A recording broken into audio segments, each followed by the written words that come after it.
Qadrli muxlislar, dasturlarimizni jonli tarzda davom ettiramiz. Tinglayotganingiz FM 96 to'lqinlarda Sirdaryo yoshlari radiosi. Ayni daqiqalarda tongi salomlar eshittirishi kun mehmoni sahifasiga ham navbat yetib keldi. Bugungi mehmonimiz Sirdaryo viloyati Alisher Navoiy nomidagi Axborot kutubxona markazi madaniy, ma'rifiy va yoshlar bilan ishlash sektor mudiri Surayyo Murodova. Assalomu alaykum Surayyo opa, studiyamizga xush kelibsiz. Assalomu alaykum. Xushvaqt bo'ling. Erta tongdan kayfiyatlar qanday? A'lo darajada.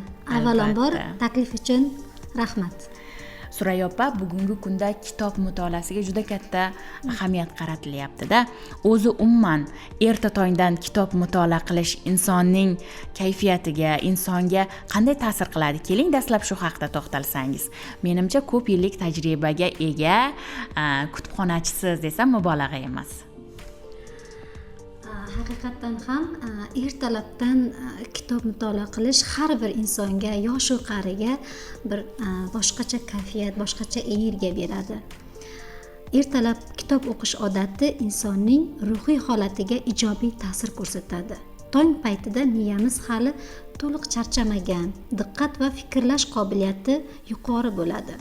Shu vaqtda kitob mutolaa qilish nafaqat bilim olishga yordam beradi, balki kayfiyatni ham ko'taradi. Kitobdagi yangi g'oyalar, ilhomlantiruvchi hikoyalar yoki qiziqarli faktlar insonga quvonch va energiya bag'ishlaydi.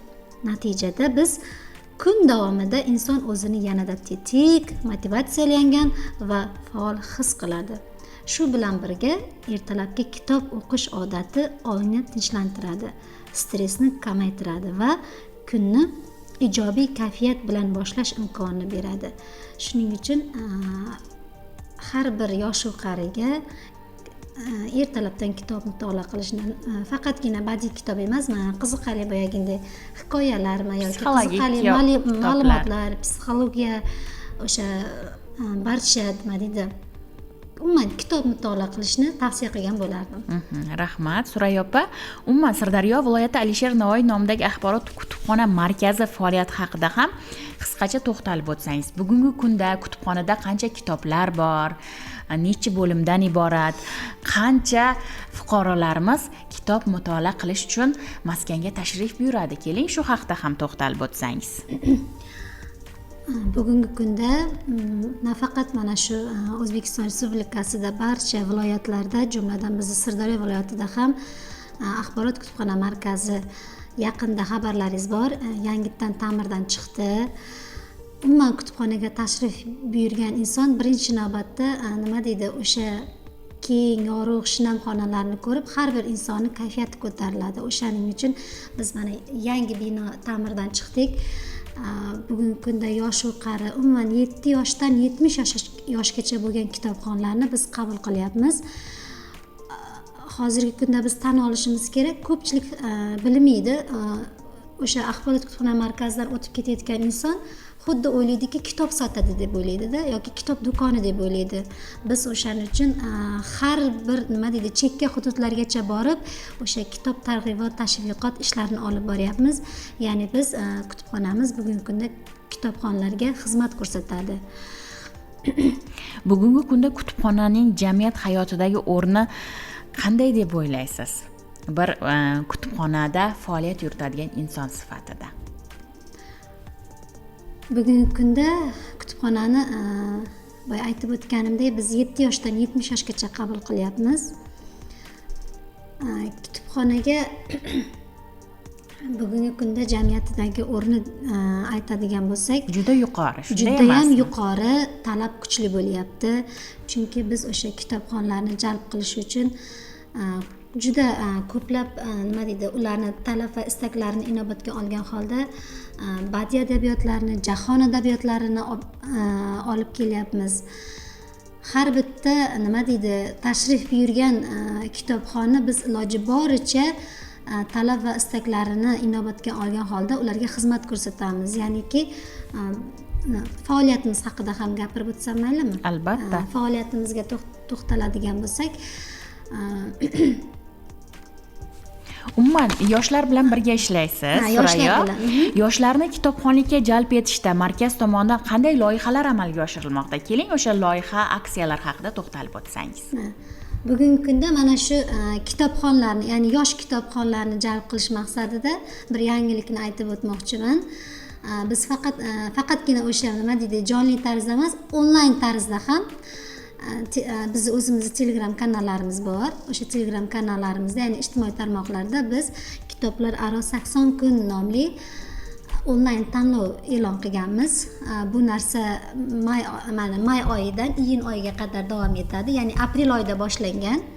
Har bitta kitobxon o'sha ijtimoiy tarmoq orqali o'sha kitoblar aro 80 kunda 5 ta adabiyot ro'yxati berilgan. O'sha adabiyotlarni mutolaa qilib, o'zini fikrlarini, o'sha yoki bir qiziqarli satrlarini, bir o'ziga qandaydir yoqqan taraflarini yoki o'sha qahramonlarini, salbiy, ijobiy qahramonlar haqida fikrlarini aynan o'sha Telegram kanallarimizda yozib qoldirishlari mumkin.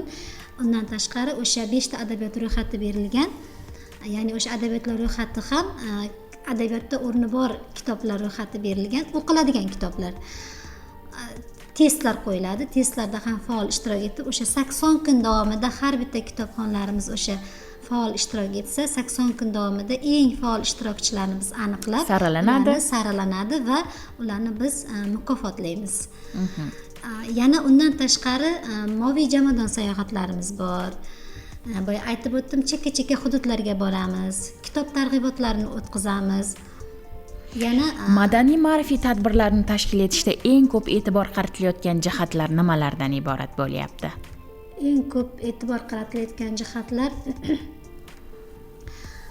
aynan siz o'sha madaniy, ma'rifiy va yoshlar bilan ishlash sektori mudirisizda. To'g'ri. Yoshlar bilan ishlashda nima desam ekan? Endi faqatgina bir aytaylik, bironta yangi kitobni targ'ibotini olib boramiz.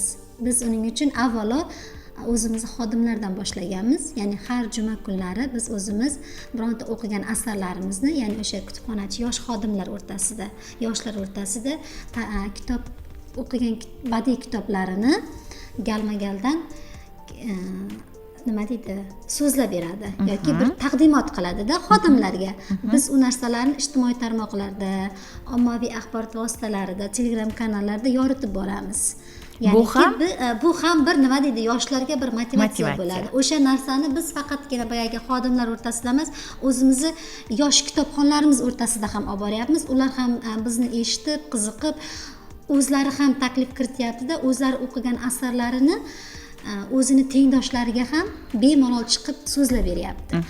U ham aytaylik, bitta mana Chingiz Aytmatovni Jamila asarini oladigan bo'lsak, o'sha asarni bir xodimimiz chiroyli qilib so'zlab berdi. O'sha so'zlab berganiga keyin nima deydi, o'shani o'qish istagi paydo bo'ladi. Bu atrofdagilarga ham nima deydi, o'qish istagiga mutolaani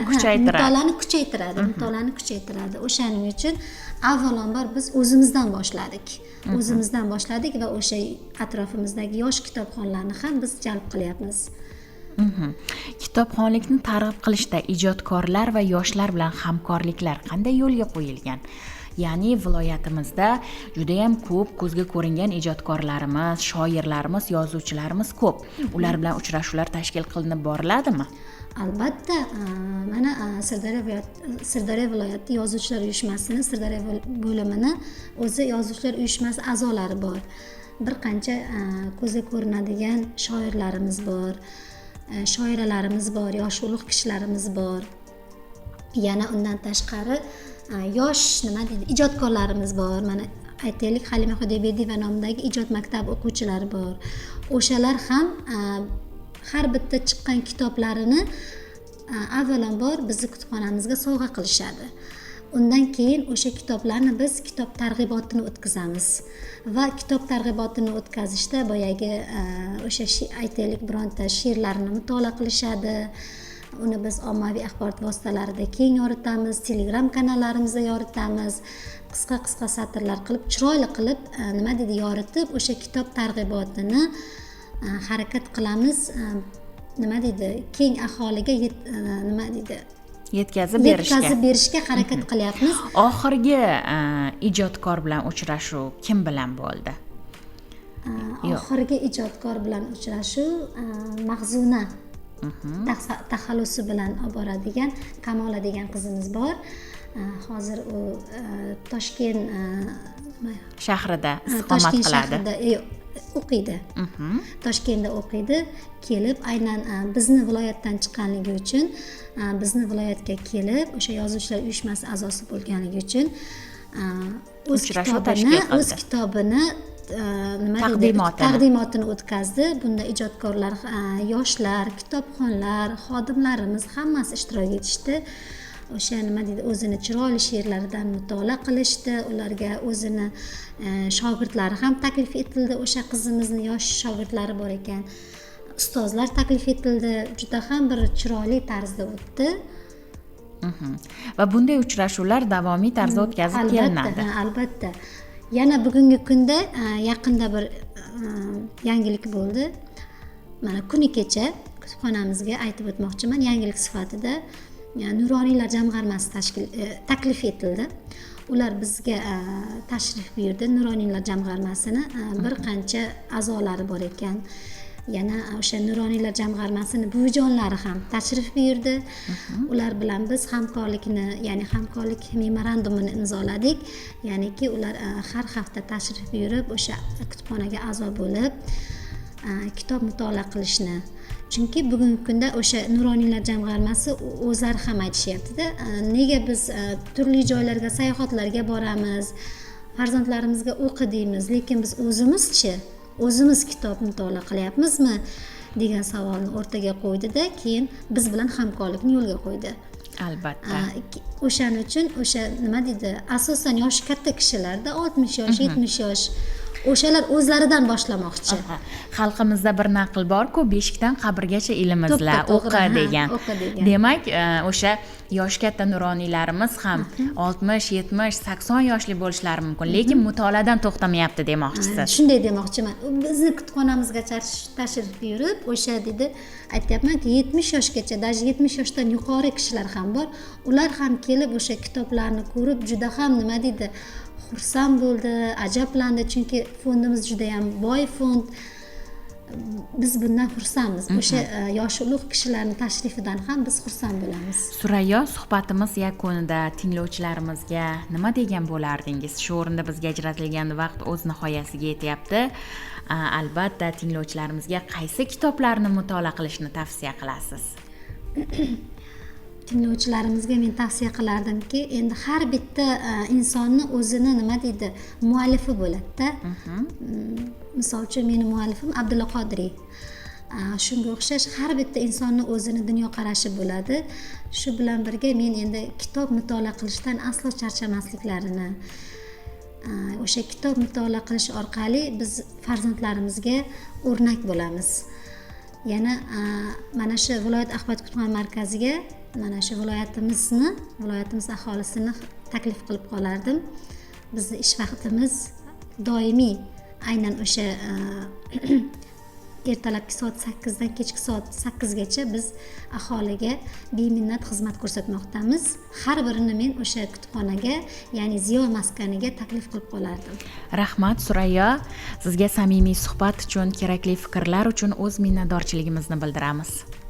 Rahmat sizlarga, ishlaringizga omad. Qadrli muxlislar, bizga ajratilgan vaqt shu o'rinda o'z nihoyasiga yetyapti. Bugungi kun mehmonimiz Sirdaryo viloyati Alisher Navoiy nomidagi axborot kutubxona markazi madaniy, ma'rifiy va yoshlar bilan ishlash sektor mudiri Surayyo Murodova bo'ldi. Dasturlarimiz esa davom etadi. Bizdan uzoqlashmang.